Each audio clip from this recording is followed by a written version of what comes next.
नमस्कार दोस्तों, good morning everyone. आपका स्वागत है finishers computer science and IT channel पे और मैं वीरेंद्र सिंह आप लोगों का स्वागत करता हूं। तो आज की इस वीडियो में बहुत ही मज़ेदार, बहुत ही इम्पोर्टेंट क्लास होने वाली है आप लोगों की, जिसमें हम एमएस वर्ड की प्रैक्टिकल क्लास करने वाले हैं। एमएस वर्ड की थ्योरी का पार्ट हम कर चुके हैं एंड एमएस वर्ड के क्वेश्चन आंसर्स भी हम कर चुके हैं। अब उस थ्योरी को और उन क्वेश्चन आंसर्स को अगर सम अप कर दिया जाए, जोड़ दिया जाए, तो आप लोगों के लिए सबसे बेहतर चीज़ क्या हो सकती है कि आप लोग प्रैक्टिकल उस चीज़ को अपनी आंखों से देखो, ताकि जब भी आप एग्जाम में बैठो और एमएस वर्ड से जुड़ा हुआ कोई भी क्वेश्चन आपसे पूछा जाए तो आपको ये प्रैक्टिकल क्लास की बातें वहां पे ध्यान आएंगी और आपका क्वेश्चन बिल्कुल ठीक हो जाएगा। प्रैक्टिकल करने से हमें फायदा होता है कि हमें चीज़ों को रट्टा मारने की ज़रूरत नहीं पड़ती है। तो उम्मीद करता हूं क्लास को आप पूरी देखोगे। इस एक ही क्लास में एमएस वर्ड से जुड़ी हुई सारी की सारी इंपॉर्टेंट बातें हम कवर करने वाले हैं, तो बने रहिएगा। और इस क्लास के नोट्स और इससे पहली क्लासेस के नोट्स टेलीग्राम चैनल पे अपलोड कर दिए गए हैं। तो अगर अभी तक आपने टेलीग्राम चैनल ज्वाइन नहीं किया है तो डिस्क्रिप्शन में अभी जाके उस लिंक पे क्लिक करके टेलीग्राम चैनल को ज्वाइन करो दोस्तों। तो आज की ये क्लास हम स्टार्ट करते हैं। सबसे पहले आपको जो ये इंटरफेस दिख रहा है, ये एमएस वर्ड का इंटरफेस होता है, ऐसा दिखता है एमएस वर्ड। सबसे पहली चीज जो आपको देखनी है, जहां पे मेरा कर्सर जा रहा है आप वहीं पे ध्यान रखिए। अभी जहां पे मेरा कर्सर है उस जगह को बोला जाता है क्विक एक्सेस टूल बार। क्या बोला जाता है दोस्तों? QUIC access toolbar. Quick access toolbar के बारे में हमने पढ़ा था। ये हमारी क्या हेल्प करता है कि मान लो जैसे अभी यहाँ पे सेव का बटन दिया हुआ है, यहाँ पे अंडू का बटन दिया हुआ है और यहाँ पे रीडू का बटन दिया हुआ है। हम चाहते हैं कि क्विक एक्सेस टूल बार में हमारे पास कुछ और ऑप्शन भी आ जाए। मान लेते हैं हमें ओपन का जो ऑप्शन है वो भी क्विक एक्सेस टूल बार में लेके आना है। हम बार बार ओपन का यूज करेंगे किसी भी काम के लिए, मान लो तो ओपन पे जैसे ही हम क्लिक करेंगे तो देखो यहाँ पे हमारे पास ओपन का ऑप्शन भी जो है वो वहां पे सेव हो गया है क्विक एक्सेस टूल बार में। क्विक का मतलब क्या होता है? जल्दी। एक्सेस का मतलब क्या होता है? हम उस काम को कर पाए। टूल बार मतलब उन टूल्स का एक छोटी सी जगह, जिसको क्विक एक्सेस टूल बार बोला जाता है। तो आपसे अगर पूछा जाए क्विक एक्सेस टूल बार का काम क्या होता है तो अब आप फटाक से बता दोगे। उसके बाद हमारे पास आता है नेक्स्ट, हमारा जो टर्म सबसे इंपॉर्टेंट होती है एमएस वर्ड में, वो होती है रिबन। रिबन में क्या होते हैं? हमारे पास हमारी सारी टैब्स होती हैं। फाइल टैब होती है, होम टैब होती है, इंसर्ट होती है, पेज लेआउट होती है, रेफरेंसेस होती है, मेलिंग होती है, रिव्यू की और व्यू की टैब होती है। सबसे पहले जब हम फाइल टैब के ऊपर जाते हैं तो हमारे पास save, save as, open, close, info, recent. Recent का मतलब होता है अभी अभी जिन फाइल्स पे हमने काम किया था वो फाइल्स हमें शो होंगी। देखो जैसे मैंने रिसेंट पे क्लिक किया तो मेरी उन फाइल्स का नाम आ गया जिन पे मैंने रिसेंटली अभी अभी मैंने काम किया होगा। न्यू पे क्लिक करते हैं तो हमारे पास नया डॉक्यूमेंट बनाने का ऑप्शन आता है। प्रिंट पे क्लिक करते हैं तो हमारे पास प्रिंट करने का ऑप्शन आता है और यहाँ राइट साइड में हमें प्रिंट प्रीव्यू दिखता है। हमारा पेज प्रिंट होने से पहले हमें दिखाता है यहाँ पे एमएस वर्ड की कैसा दिखेगा। हेल्प का ऑप्शन होता है यहाँ पे एमएस वर्ड से, अगर आप कोई हेल्प लेना चाहते हैं, जिसका शॉर्टकट होता है F1। नेक्स्ट टैब हमारे पास होती है होम टैब। होम टैब से सबसे पहला क्वेश्चन पूछा जाता है कि हमारे पास कट, कॉपी और पेस्ट, ये तीनों कमांड हमारे पास कहां पे होती हैं? तो क्लिप बोर्ड नाम होता है उस जगह का। क्लिप बोर्ड में आपके पास ये चीजें होती हैं। क्लिप बोर्ड का काम क्या होता है वो मैं आज आप लोगों को बताता हूं। मान लीजिए ये जो रिबन शब्द है इसका मुझे बार बार जरूरत पड़ने वाली है काम करने के लिए, तो मैं कंट्रोल C से इसको क्या कर लेता हूं? कॉपी कर लेता हूं और मैं क्लिप बोर्ड को करता हूं ओपन। जैसे ही मैंने क्लिपबोर्ड को ओपन किया आप लोगों को यहाँ पे दिख रहा होगा, यहाँ पे रिबन लिखा हुआ आ रहा है। तो मान लो मुझे नेक्स्ट लाइन में रिबन लिखना होगा तो मुझे रिबन लिखने की जरूरत नहीं है, मैं सिर्फ इस रिबन पे क्लिक करूंगा और देखो यहाँ पे मेरा रिबन छप जाएगा। फिर से क्लिक करूंगा, फिर से रिबन लिखा हुआ आ जाएगा, फिर क्लिक करूंगा, फिर से रिबन लिखा हुआ आ जाएगा। तो काम को जल्दी करने के लिए, टाइम को बचाने के लिए हम क्लिप बोर्ड का यूज करते हैं। ये बात आपसे पूछी जा सकती है कि क्लिप बोर्ड का यूज क्या होता है। और कट, कॉपी, पेस्ट ये तीनों कमांड और फॉर्मेट पेंटर की कमांड कहां पे होती है? क्लिप बोर्ड में होती है। फॉर्मेट पेंटर का काम क्या होता है? मान लो मैं इस क्विक एक्सेस टूल बार को यहां से रेड कलर कर देता हूं और थोड़ा सा बोल्ड कर देता हूं, ठीक है, और फिर मैं क्लिक करता हूं फॉर्मेट पेंटर पे। अब देखो क्या हुआ, फॉर्मेट पेंटर पे जैसे ही मैंने क्लिक किया तो मेरे कर्सर पे ब्रश बनी हुई आ गई है। अब जैसे ही मैं किसी और चीज पे क्लिक करके और छोड़ूंगा तो वही सेम चीज जो मैंने क्विक एक्सेस टूल बार में की थी वही सेम चीज मेरी उस दूसरी शब्द पे आ गई। ये काम होता है फॉर्मेट पेंटर का, जिसका शॉर्टकट की जो होता है वो होता है control shift plus C। Control shift plus C होता है फॉर्मेट पेंटर का। इसके बाद होम टैब में हमारे पास आता है फ़ॉन्ट। फ़ॉन्ट क्या होते हैं? ये हमने जितने भी शब्द लिखे हुए हैं, अक्षर लिखे हुए हैं, ये सारे के सारे हमारे क्या हैं? फ़ॉन्ट हैं। इन फ़ॉन्ट्स को अगर हमें बोल्ड करना होता है तो हम बी पे क्लिक करते हैं, जिसका शॉर्टकट कंट्रोल प्लस बी होता है। इटैलिक करना होता है तो आई पे क्लिक करते हैं, जिसका शॉर्टकट कंट्रोल प्लस आई होता है। अंडरलाइन, इसके नीचे लाइन खींचनी होती है तो हम यू पे क्लिक करते हैं, जिसका शॉर्टकट कंट्रोल प्लस यू होता है। अब कभी कभी ऐसा होता है कि हमारे डॉक्यूमेंट में हमें कुछ चीज़ें ऐसी होती हैं जिनको हम डिलीट भी नहीं करना चाहते, लेकिन उनका कोई उस डॉक्यूमेंट में यूज़ भी नहीं होता, तो हम उस टेक्स्ट के बीचों बीच एक लाइन खींचना चाहते हैं, उसको काट देना चाहते हैं, तो हम क्लिक करते हैं स्ट्राइक थ्रू। स्ट्राइक थ्रू पे जैसे ही क्लिक करेंगे तो आप देख रहे हैं इन शब्दों के बीच में जो है वो एक ब्लैक लाइन बन के आ गई है, STRICK THROUGH। स्ट्राइक थ्रू होता है इसका नाम, आप लोग ध्यान रखना। उसके बाद मैंने आप लोगों को जैसा कि बताया था कि हम मान लो अगर लिखते हैं H2O, मैंने लिखा। अब मैं क्या करूंगा, इस H2O को सिलेक्ट करूंगा और अगर मैं सबस्क्रिप्ट कंट्रोल के साथ इज इक्वल टू का साइन लगाते हैं, अगर मैं उस पर क्लिक करूंगा तो देखो H2O जो है वो नीचे चला गया।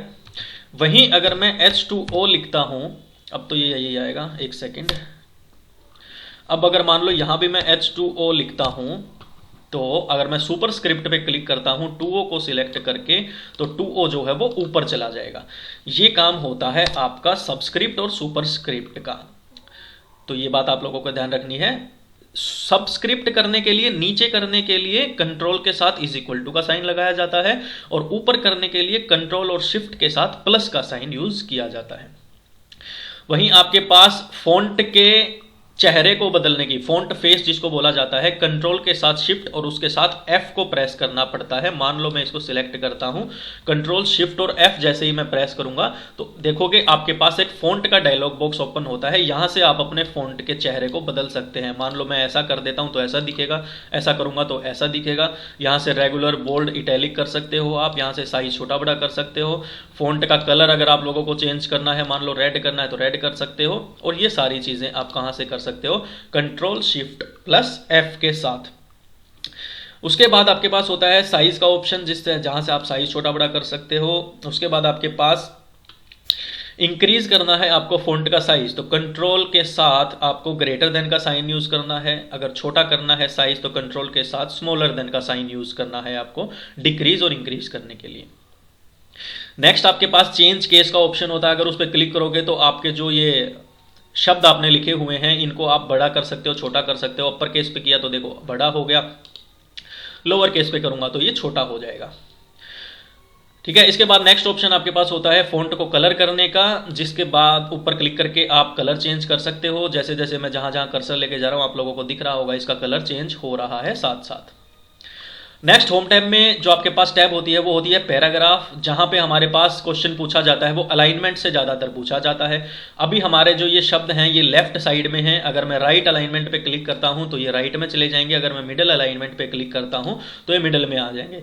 इसकी शॉर्टकट की जो होती है वो होती है कंट्रोल प्लस, जब एल करते हैं तो हमारा लेफ्ट में चला जाता है, कंट्रोल प्लस आर करते हैं तो हमारा राइट में आ जाता है, कंट्रोल प्लस ई करते हैं तो हमारा लिखा हुआ टेक्स्ट सेंटर अलाइनमेंट हो जाता है दोस्तों। चौथा ऑप्शन हमारे पास होता है जस्टिफिकेशन का, जस्टिफाई का मैंने आप लोगों को बताया था। जस्टिफाई कंट्रोल प्लस जे की हेल्प से किया जाता है। जस्टिफाई का मतलब होता है राइट साइड में और लेफ्ट साइड में ऊपर नीचे बिल्कुल समान जगह छोड़ देना और हमारा टेक्स्ट प्रॉपर पेज के सेटअप के हिसाब से सेट हो जाए, उसको जस्टिफिकेशन बोलते हैं। नेक्स्ट आपके पास होता है लाइन स्पेसिंग करने का ऑप्शन। आप इन शब्दों के बीच में कितनी लाइन करना चाहते हो, देखो जितना जितना ज्यादा करता जा रहा हूं मैं उतनी लाइन के बीच में गैप होता जा रहा है, और 1.5 पे इतना हो गया, 2.5 पे इतना।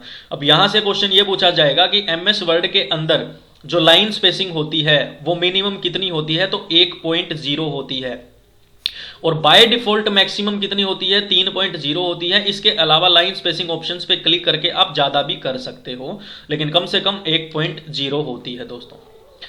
उसके बाद होता है कि कंप्लीट शेडिंग करनी है आपको, इसके अंदर कोई कलर डालना है मान लो आपको, तो आप ऐसे इसके पीछे बैकग्राउंड में कलर कर सकते हो। उसके बाद पेज बॉर्डर का ऑप्शन होता है आपको पैराग्राफ के पास, उसके हिसाब से आप बॉर्डर लगा सकते हो। जैसे मैंने किया तो देखो यहाँ पे मेरी बॉर्डर लग गई। इसके बाद होता है आइडेंटेशन का ऑप्शन, आपको आइडेंटेशन डिक्रीज करनी है, आइडेंटेशन इंक्रीज करनी है। आइडेंटेशन का मतलब होता है हमारे पैराग्राफ जो भी हम लिख रहे हैं उसकी शुरुआत में कितना स्पेस आएगा। तो जैसे ही मैं इस पर क्लिक करता हूं तो देख रहे हो क्विक एक्सेस टूल बार थोड़ा सा आगे सरक गया, लेकिन फिर से मैं करता हूं तो क्विक एक्सेस टूल बार पीछे आ गया। इस पर क्लिक किया, इंक्रीज इंडेंट पे क्लिक किया तो यहाँ पे स्पेस जो था पहला वो बढ़ गया है, डिक्रीज इंडेंट पे क्लिक किया तो वो स्पेस चला गया है। यहां से सबसे इंपॉर्टेंट क्वेश्चन जो पूछा जाता है वो पूछा जाता है कि show paragraph marks and other hidden formatting tools. क्या होता है कि हम जब भी एमएस वर्ड में, एक्सेल में या किसी भी चीज़ में काम कर रहे होते हैं तो कुछ चीज़ें ऐसी होती हैं जो हाइड होती हैं, वो हमें दिखती नहीं है शब्दों के बीच में। तो जैसे ही मैं हमारे इसको सिलेक्ट करके पूरे को और हमारे इस ऑप्शन पे क्लिक करता हूँ शो और हाइड वाले पे, तो हमें वो चीज़ें दिखती हैं जो वो नहीं दिखा रहा था। देखो यहाँ पे डॉट डॉट लगी हुई आ गई हैं, ये चीज़ें हमें पहले नहीं दिख रही थी, लेकिन जैसे ही मैं फिर उस पर क्लिक करूंगा तो ये चीज़ें हमारी हट जाएंगी। नेक्स्ट होता है हमारे पास स्टाइल्स का ऑप्शन। जैसे ही मैं हमारे टेक्स्ट को सिलेक्ट करके इसको कुछ स्टाइल देना चाहता हूँ, अभी नॉर्मल स्टाइल पे है बिना स्पेस के, देखो मैं जैसे ही स्पेस पे गया, नो स्पेसिंग वाले पे किया तो कोई भी स्पेस नहीं है बीच में, इनके बिल्कुल कंजस्टेड से हो गए हैं, बिल्कुल इकट्ठे से हो गए हैं। उसके बाद हेडिंग 1 है, उसके बाद हेडिंग 2 है। हेडिंग टाइटल की तरह करना चाहते हो, सब टाइटल की तरह करना चाहते हो, तो क्वेश्चन ऐसे पूछे जाएंगे कि दिए हुए टेक्स्ट को हम सब टाइटल, टाइटल या हेडिंग के तौर पे किस टैब में बदल पाते हैं। तो स्टाइल्स वाली वो टैब होती है कहाँ पे, होम टैब के अंदर। वहीं इसमें लास्ट होती है एडिटिंग टैब। एडिटिंग में हम फाइंड कर पाते हैं Ctrl+F की हेल्प से। फाइंड का क्या मतलब होता है, जैसे Ctrl+F करोगे तो देखो आपके सामने एक फाइंड का ऑप्शन ओपन हो जाता है, जहां पे आप जो भी शब्द लिखोगे वो आपके उसमें जो भी आपका डॉक्यूमेंट है वहां पे आपको लेके चला जाएगा वो। तो यहां से मैं इसको पहले काट देता हूं। रिप्लेस का ऑप्शन होता है Ctrl+H से, एक शब्द की जगह दूसरा शब्द लेके आना चाहते हो तो Ctrl+H की हेल्प लेनी होती है आपको। तो ये सारी चीज़ें जो होती हैं वो आपके होम टैब में होती है। मोटा मोटा अगर आपने देखा हो तो हमारे शब्द के साथ उसकी दिखावट कैसी हो, कलर कैसा हो, साइज कैसा हो, लाइनों में स्पेस कितना हो, वो लेफ्ट में हो, राइट में हो, या बॉर्डर लगानी है, ये सारी चीज़ें कहाँ पे हो रही हैं, ये सारी चीज़ें हमारे घर में हो रही हैं, हमारी होम में हो रही हैं। तो यहाँ से होम टैब को ध्यान रखना है। नेक्स्ट होता है रिबन में हमारे पास इंसर्ट का, जिसमें सबसे पहला होता है पेजेस का। पेजेस में हम हमारा कवर पेज लगा सकते हैं हमारी डॉक्यूमेंट का। अगर कोई हमें कवर पेज मान लो सिलेक्ट करना है कि हमारा वो दिखे कैसा, तो वो उसके लिए हम यहाँ पे कवर पेज का यूज़ करते हैं। यहाँ पे काफ़ी सारे पेजेस के ऑप्शन आपके पास ओपन हो जाएंगे, जैसा भी आप पहला पेज अपनी डॉक्यूमेंट का बनाना चाहते हो वो यहाँ से सिलेक्ट कर सकते हो। नेक्स्ट होता है हमारे पास टेबल्स का ऑप्शन। अगर आपको आपके डॉक्यूमेंट में टेबल इंसर्ट करनी है तो आप यहाँ से टेबल इंसर्ट कर सकते हो। नेक्स्ट ऑप्शन होता है आपका इल्यूस्ट्रेशंस का। देखो जब भी बात ऐसी आए ना कि मान लो कोई स्मार्ट आर्ट बनानी है यहाँ पे, या कोई ऐसा सिंबल अंदर इंसर्ट करना है, या फिर ट्रायंगल, रेक्टेंगल ऐसी कोई शेप इंसर्ट करनी है, या कोई चार्ट इंसर्ट करना है, या कोई स्क्रीनशॉट लेके इंसर्ट करना है, या कोई पिक्चर इंसर्ट करनी है, ऐसा कोई भी अगर आपके पास कभी भी क्वेश्चन आए तो आंसर क्या होगा आपका, उसको बोला जाता है इलुस्ट्रेशंस। ये बात आपको ध्यान रखनी है दोस्तों। इसके आगे से मैं ये हटा देता हूँ, एक सेकेंड, ठीक है। लिंक अगर कोई हमें डालना है, हाइपर लिंक, बुक मार्क, कोई भी लिंक हमें डालना है पेज में तो वो लिंक्स वाली टैब पे होता है। हेडिंग डालनी है, हमारे पेज के ऊपर कुछ लिखा हुआ आ जाए तो हम हेडर का यूज करते हैं। पेज के नीचे कुछ लिखने के लिए हम फूटर का यूज करते हैं। पेज नंबर डालने के लिए हम पेज नंबर का यूज करते हैं। ये सारी चीजें होती हैं हेडर एंड फूटर में। कोई टेक्स्ट बॉक्स हमें डालना है, सिंपल या कैसा भी कोई टेक्स्ट बॉक्स डालना है जिसके अंदर हमें मान लो फिर टेक्स्ट लिखना होता है। जैसे ये टेक्स्ट बॉक्स आ गया, मैंने टेक्स्ट बॉक्स पे क्लिक किया, अब इसमें मैं इसमें कुछ भी लिख सकता हूँ। वो कहाँ पे होता है, टेक्स्ट में होता है। फिर मान लो ये जो टेक्स्ट बॉक्स अब सिलेक्ट हो रखा है, इसकी पोजीशन हमें बीच में लेके आना है, हमें लेफ्ट में करना है, हमें ऊपर करना है, हमें कहाँ पे करना है, ये सारी चीजें हम कहाँ से कर सकते हैं, पोजीशन पे क्लिक करके कर सकते हैं। तो पोजीशन किसी भी चीज की बीच में ऊपर नीचे करने के लिए जो ऑप्शन होता है वो होता है अरेंज में, अरेंज टैब में होता है। ये आपको यहां से ध्यान रखना है। इंसर्ट के बाद थर्ड ऑप्शन आता है हमारे पास पेज लेआउट। पेज लेआउट का क्या मतलब होता है कि पेज के साथ कुछ भी करना है हमें, हमारे पेज के हिसाब से। पेज की थीम बदलनी है, पेज का कलर बदलना है, पेज का मार्जिन बदलना है, पेज का साइज बदलना है, पेज में वाटर मार्क लगाना है, पेज में कोई बॉर्डर लगाना है। बॉर्डर पे क्लिक करके हम रेड लाइट कुछ कैसा भी बॉर्डर कर सकते हैं। यहाँ से पेज बॉर्डर्स का ऑप्शन ओपन होता है। बॉक्स पे क्लिक करके अगर मान लो मैं ये बॉर्डर सिलेक्ट करता हूँ तो हमारे पेज के चारों तरफ एक बॉर्डर लग जाएगा। कहाँ पे होता है ये, पेज बैकग्राउंड में होता है। एक होता है अरेंज का, जहां पे फिर वही बात आ गई, अरेंज वाला ऑप्शन इंसर्ट में भी था, जहां पे पोजीशन वगैरह ये सब चीजें हम देख सकते हैं। नेक्स्ट टैब होती है हमारी रेफरेंस टैब। रेफरेंस टैब में क्या होता है, टेबल ऑफ कंटेंट्स मान लो हमें डालना है। टेबल ऑफ कंटेंट्स क्या होता है, पेज की शुरुआत में हमें कुछ ऐसा इंडेक्स सा डालना है जिससे हमें यह पता लगे डॉक्यूमेंट 50 पेज की है तो कौन से पेज पे कहां पे क्या चीज है, उसको बोला जाता है टेबल ऑफ कंटेंट्स। जो कहां पे होता है, टेबल ऑफ कंटेंट्स फोल्डर पे ही होता है। ये देखो ये रूलर भी आ गया आपका, ऐसा रूलर होता है आपका, इसको पकड़ के इधर करोगे, आप इधर कर दोगे तो आपके पेज का साइज जो है वो थोड़ा सा बड़ा हो जाएगा, लिखने की जगह जो है थोड़ी सी वो बड़ी हो सकती है। नेक्स्ट होता है आपका इसमें कैप्शंस, अगर आपको डालने हैं तो कैप्शंस फोल्डर है, सिंपल है। अगर कोई इंडेक्स डालना है तो इंडेक्स फोल्डर है, इससे ज़्यादा कुछ नहीं पूछा जाता है। नेक्स्ट कोई मेल मर्ज करना है, देखो मेल मर्ज क्या होता है दोस्तों, एक ही चीज को बहुत सारे लोगों तक पहुंचाना एक बार में, उसको मेल मर्ज बोला जाता है, जो मेल मर्ज वाले फोल्डर में ही होता है। कुछ भी हाईलाइट करना है मेल मर्ज में, कोई एड्रेस डालना है, कोई ग्रीटिंग भेजना है किसी को, ये सारी चीजें कहाँ पे होती हैं, राइट एंड इंसर्ट फील्ड के अंदर। ठीक है, रेफरेंस और मेलिंग से ज्यादा क्वेश्चंस नहीं आते हैं, ज्यादा क्वेश्चंस आते हैं फाइल, होम, इंसर्ट और पेज लेआउट। इनसे इधर के क्वेश्चन ये थोड़े से गहराई की चीजें हो जाती हैं, तो एचएसएससी इतने नहीं पूछता है। उसके बाद रिव्यू के अंदर आपके सबसे इंपॉर्टेंट चीज जो होती है वो होती है थिसेरस। प्रूफिंग के टैब में थिसेरस का ऑप्शन होता है, जिसको शिफ्ट प्लस F7 से आप ओपन कर सकते हो। जैसे ही शिफ्ट प्लस F7 करूंगा मैं तो मेरे राइट साइड में यहाँ पे एक विंडो ओपन होगी जो थिसेरस की होगी, जहां पे मैं यहाँ पे अगर कोई भी शब्द लिखता हूं, मान लीजिए FRIEND फ्रेंड मैंने लिखा, और जैसे ही मैं एंटर करूंगा तो फ्रेंड से जुड़े हुए जितने भी सिनोनियम होंगे, देखो बडी आ गया, कॉमरेड आ गया, मेट आ गया, सारे के सारे सिनोनियम मुझे यहाँ पे मिल जाते हैं। तो थिसेरस का काम होता है, ये जो होता है प्रूफिंग टैब में।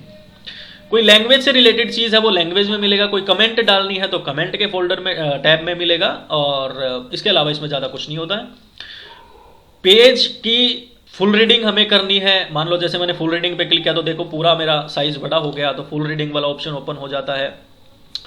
आपको रूलर लगाना है, ग्रिड लाइंस लगानी है या कुछ और लगाना है, पेज को किस हिसाब से जूम करना है, आपको एक पेज में देखना है, आप अपने पेज को 2 पेज के हिसाब से देखना चाहते हो तो 2 पेज में आ जाएगा। ये वाले काम कहां पे होते हैं, जूम टैब में होते हैं दोस्तों।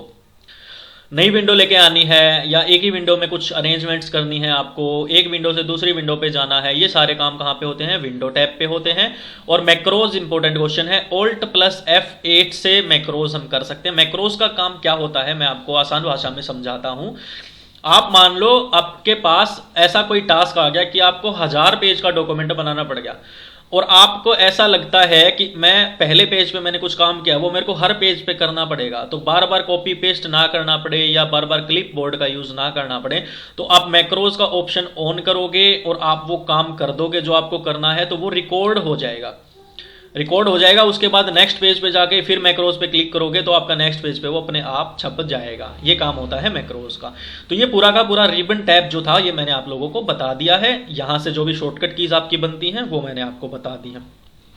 उसके बाद इधर नीचे देखिए, नीचे आपके पास व्यू ऑप्शन टूल बार होता है, जहां पे जूमिंग जूम आउट का ऑप्शन होता है। तो MS वर्ड में ज्यादा से ज्यादा कितना जूम हो सकता है, ज्यादा से ज्यादा 500% जूम हो सकता है, और कम से कम कितना परसेंट जूम हो सकता है, कम से कम 10% जूम हो सकता है दोस्तों। ये क्वेश्चन पूछा जाता है। उसके बाद यहाँ पे हमारे पास व्यू करने के 3 ऑप्शन होते हैं। एक व्यू टूल बार में प्रिंट लेआउट का ऑप्शन होता है, फुल स्क्रीन रीडिंग का ऑप्शन होता है, और वेब लेआउट का ऑप्शन होता है। एक हमारे पास यहाँ पे आउटलाइन का ऑप्शन होता है, एक हमारे पास यहाँ पे ड्राफ्ट का ऑप्शन होता है, जो हमसे पूछे जाते हैं कि ये ऑप्शन कहाँ होते हैं। तो व्यू ऑप्शन टूल बार होता है, ये पूरा यहाँ पे होते हैं। उसी के साथ इधर लेफ्ट नीचे प्रूफ, अगर हमारे MS वर्ड में कोई गलतियां हुई हैं, कोई स्पेलिंग मिस्टेक हो रखी है, कुछ भी हो रखा है, तो वो उसको ठीक करने के लिए ऑप्शन हमारे पास प्रूफिंग एरर्स का ऑप्शन होता है। वो कहाँ होता है, हमारे बिल्कुल लेफ्ट बॉटम में होता है, लेफ्ट में नीचे होता है। उसी के साथ नंबर ऑफ वर्ड्स कितने हो चुके हैं डॉक्यूमेंट में, उनकी काउंटिंग 116 वर्ड हम यहाँ पे लिख चुके हैं, उसकी काउंटिंग कहाँ होती है, उसकी भी लेफ्ट बिल्कुल नीचे होती है। पेज, हम कौन से पेज पे काम कर रहे हैं, टोटल कितने पेज हैं, पेज नंबर कहाँ पे पता लगता है, वो भी हमारे लेफ्ट नीचे पता लगता है दोस्तों। तो ये सारी बातें जो मैंने आपको बताई हैं, इनसे बाहर आपसे कोई भी क्वेश्चन कभी नहीं पूछा जाएगा। और आशा करता हूं आज की ये प्रैक्टिकल क्लास आप लोगों को अच्छी भी लगी होगी और आप लोगों को सब कुछ समझ में आ भी गया होगा।